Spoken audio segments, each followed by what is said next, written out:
یو ځل نبی علیه الصلاة والسلام مسجد نبوي نه راووتو. د مسجد نبوي په دروازه کې عمر رضی الله تعالی او ابوبکر رضی الله تعالی ولاړ دي، خو دا رنګونه داسې زیړ دي. نبی علیه الصلاة والسلام ورته ویلي زما دوستانو ولې د کور نه راوتي، دا رنګونه خو ولې زیړ دي؟ د الله پاکه پیغمبره د 2 ورځو نه مو څه خوړلي نه دي، ګېډه وږې ده.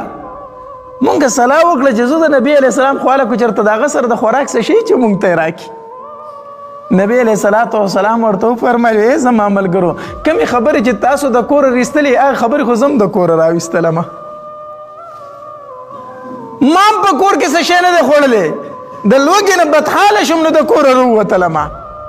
ځای چې ځو داسې لږ چکر و نو داسې په کوڅه باندې تېرېدل نو د ابو ایوب انصاري رضی الله تعالی د کور په خوا تېرېدل. نو چې تېرېدل هغه په کور کې د نبی علیه الصلاة والسلام خوشبویي محسوس کړه. زما په دروازه باندې معلومیږي داسې چې د دواړو جهانو سردار تېرېږي. ډایرکټ کوڅې ته راووت. چې راووت په نبي علیه الصلاة والسلام یې نظر پرېوتو، وی د الله پاکه پیغمبره چېرته؟ بس مونږ خو داسې تلو. نبی علیه الصلاة والسلام ورته اظهار ونه کو.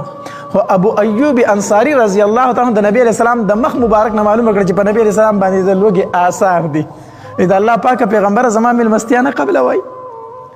نبی علیه السلام وی ولې نه، چې ستا میلمستیا قبوله کړو. لاړ ورسره کور ته.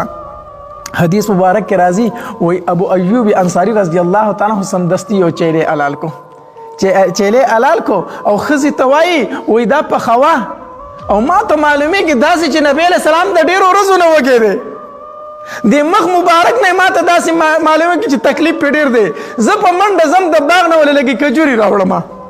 خوراک خو به لږ ټیم اخلي که نه دا خو په کلاره تیارېږي. زه ولې لږې کجوري راوړمه.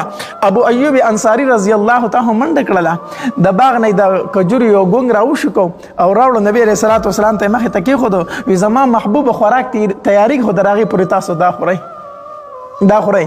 چیلې پوخ شو، روټۍ پخه شوله. نو چې کله نبی علیه الصلاة والسلام ته مخې ته ډوډۍ کېښودی شو که نه، نو نبی علیه الصلاة والسلام د هغې نه داسې یو هډوکی روچت کو او چې روچت یې کو داسې که نه او روټۍ ورسره راواغسته په هغې ډوډۍ کې داسې تاو کو او هلته یو خادم و هغه ته وایي دا زمونږ کور ته اوسه زما لور فاطمه د ډېرو ورځو نه وږې ده. دا پوټې مونږ کره کور ته اوسه زما لور فاطمه د ډېرو ورځو نه وږې ده، هغه ډېره بدحاله ده، دا هغې له اوسه چې هغه وخوري. خادم هغه فوټی واغستو او روان شو لاړو او فاطمه رضی الله تعالی عنها هغه ورسو. دلته نبی علیه الصلاة والسلام په مړه ګېډه باندې ډوډۍ وخوړله او ابوبکر صدیق او عمر رضی الله تعالی عنه سره هم دواړه ماړه شو. دا یو دور په اسلام باندې چې دومره غربت پکې خو الله اسلام اوچت ساتلی. دور د غریبۍ و، د خېټې د پاره څه نه و خو اسلام اوچت و. تکلیف و، په بدن باندې کپړه نه وه خو اسلام اوچت و. نن هر څه ډېر دي، هر څه ډېر دي خو اسلام نشته. په بدن باندې کپړه شته، په ګېډه باندې موړ یم، هر قسمه سهولت را سره شته، بدن د هر څه نه ډک دی خو د ایمان خالی دی. صرف ایمان تر ژبې پورې پاتې شوی دی. هغه صحابه کرامو چې هغوی به وي لا اله الا الله محمد رسول الله، بس دا کلمه بیا هغوی له کافي وه، دا بیا هغوی پوره وه. مصعب ابن عمیر رضی الله تعالی عنہ بیا نه د هغې خوشبویو فکر کړی دی، نه د هغې کپړو فکر کړی دی، نه د هغې مالې فکر کړی دی. بیا تلې د دنیا نه چې لاړ نو د بدن دپاره کفن نه میلاوېدو. په داسې حالت کې بیا د دنیا نه تللی دی خو اسلام یې کمزوری کړی نه دی. نن هر څه زیات شته دی خو کمزوري د ایمان او د اسلام ده.